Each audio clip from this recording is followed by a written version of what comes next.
Bonjour tout le monde. Alors aujourd'hui, je voulais tout simplement revenir avec vous sur la question de la violence policière dont il a été question principalement aux États au cours des dernières semaines.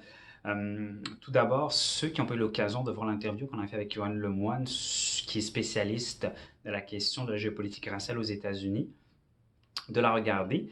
Superbe interview, donc on apprend plein de choses. Moi, ce que je voudrais, dans le fond, rajouter ou ce que je voudrais tout simplement exprimer, c'est quelque chose qui n'est pas assez mentionné dans les médias et je trouve ça dommage, qui est la méthodologie policière versus la façon dont fonctionnent nos sociétés en Occident.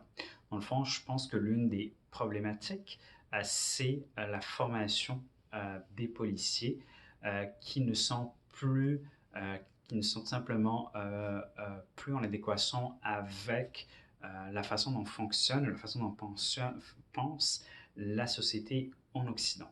Et donc, je m'explique. En Occident, on a du mal avec la violence, on a du mal avec l'autorité. Dans une démocratie où l'individu est devenu roi, où chacun est égal à l'autre, il devient de plus en plus difficile d'appliquer l'autorité. Même qu'on légifère là-dessus. On ne peut plus donner la fessée à ses enfants, par exemple. Quand il y a une perte humaine, même dans le cadre militaire, vous imaginez, on envoie des militaires pour faire la guerre. Ben, quand il y a une perte, c'est une catastrophe, puis à juste titre. Mais on sait très bien quand on envoie des militaires que c'est pour faire la guerre qu'il va y avoir des morts. Même quand on le sait au préalable, les sociétés occidentales ont du mal puis ne l'acceptent pas. Et donc, quand on est dans une société qui n'accepte pas toute forme de violence, puis toute forme, dans le fond, d'autorité, euh, la méthodologie policière devient problématique, surtout comme c'est aux États, comme on mettra un petit descriptif, on intègre dans ces formations-là, on intègre quoi des méthodologies militaires. Euh, alors, c'est un peu, c'est un peu aberrant, mais de penser dans la rue, dire à quelqu'un arrêtez-vous, puis que la personne s'arrête, on le sait, même si on porte un uniforme, notre autorité va être remise en question parce qu'on est dans une société égalitaire individuelle. Et c'est ce qui se passe. C'est ce qui se passe exactement aux États-Unis, mais aussi en France, puis dans d'autres sociétés occidentales. Contrairement aux sociétés où l'autorité est moins remise en question. Je ne sais pas si vous avez suivi l'actualité de la COVID, mais par exemple, dans un pays comme le Maroc, les personnes qui ne respectaient pas le confinement, ils se faisaient prendre des baffes. Paf, le policier, paf, puis paf, il donnait la baffe, puis il faisait embarquer la personne. Ça, c'était ça n'a pas créé de choc ou d'indignation dans un pays comme le Maroc parce que, mis à part les associations, etc., tout simplement parce que la société, le seuil de la tolérance de la société par rapport à la violence, mais aussi par rapport à la hiérarchie, est tel qu'ils pouvaient ou ils peuvent accepter ce genre de comportement de la part de police. Ce qui n'est pas le cas, dans le fond, dans les sociétés occidentales. Et, euh, et quand vous voyez les formations des policiers, et vous vous dites c'est incroyable, ce n'est pas possible. Et alors que on sait très bien que dans le reste de la société civile, les choses ont changé. Un employé d'il y a 100 ans, on ne se comporte pas, puis on ne peut pas dire à la personne, un employé d'il y a 100 ans, de faire la même chose qu'un employé en 2020. Ben, ça ne semble pas rentrer dans les formations policières. Même chez les militaires, voyez-vous, la barbe comme la mienne, bah, peut-être un peu plus court, elle peut être tolérée, alors qu'avant, elle ne l'était pas. Les choses changent. Même le portable et le cellulaire, qui étaient complètement proscrits au sein de l'armée, ça commence à changer. Alors, on l'accepte dans certaines circonstances, puis dans certaines heures, etc. Euh, c'est lent, c'est difficile, mais ça a changé. Mais quand vous voyez que certains essaient de ramener un management un peu à la militaire, euh, à tout simplement à la société civile, il- c'est inconcevable. C'est inconcevable. Et là, je pense à Orange, Orange donc, qui est la compagnie de téléphonie française, dont on avait, dans lequel il y avait beaucoup de suicides.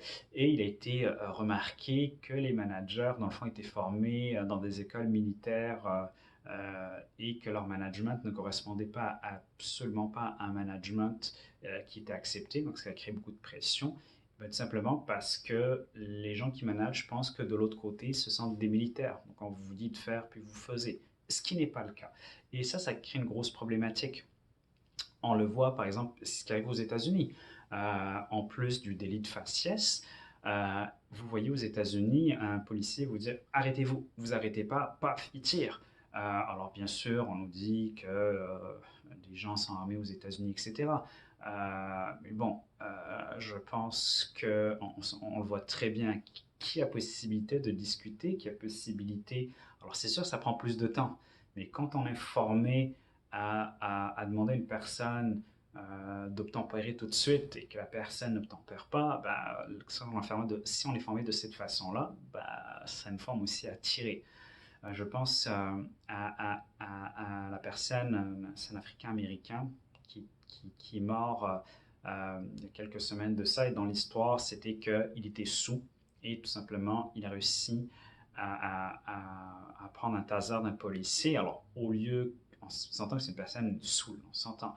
Alors, au lieu que les policiers prennent le temps, ça aurait pu prendre 15 minutes, 1 heure, 2 heures, 3 heures. Là, on s'entend que la personne allait dégriser à un certain moment. Ben non, au lieu de prendre le temps de discuter, d'escalader, parce qu'il y a des formations pour ça, avec un taser. Donc, j'ai dit au pire, on aurait pu le taser, on s'entend. J'ai dit au pire, moi je pense qu'on a pu discuter avec lui le temps qu'il faut. Le temps qu'il faut. Non, on tire tout de suite. Et ça démontre une lacune au niveau de la formation. Même au niveau en France, quand vous voyez les gendarmes charger des personnes parce que tout simplement ils n'ont pas respecté l'itinéraire d'une manifestation, les gens ne comprennent pas. Ils disent mais pourquoi? Pourquoi? Mais de l'autre côté, ils disent mais on vous a dit de circuler. Mais c'est que ça fonctionne plus de cette façon-là. On dit plein de personnes circuler, puis la personne circule. Malheureusement, ça prend plus de temps pour pouvoir d'escalader, puis pour pouvoir, dans le fond, on est plus dans la collaboration qu'autre chose, parce que maintenant, on est d'égal à égal. Alors, bien sûr, il y a la question des criminels, et parce il y en a dans la société. Alors, là aussi, si on avait des caméras, si les policiers portaient des caméras, je pense peut y avoir un meilleur retour d'expérience qui serait aussi bon pour les policiers que pour la société, parce qu'on montrerait que, dans le fond, il y a des personnes à qui on dit circuler de façon gentille, si c'est le cas, puis ben, qui vous tirent dessus, qui vous jettent des projectiles ou qui vous attaquent. Et là, ça permettrait aux gens de comprendre de l'autre côté qu'est-ce qui se passe, mais ça permettrait aux policiers aussi d'avoir un retour d'expérience et aussi de comprendre que, la, que la majorité de la population ne se comporte pas ainsi, mais que dans certains cas, voici comment se comporter. Et ça, c'est une vraie problématique.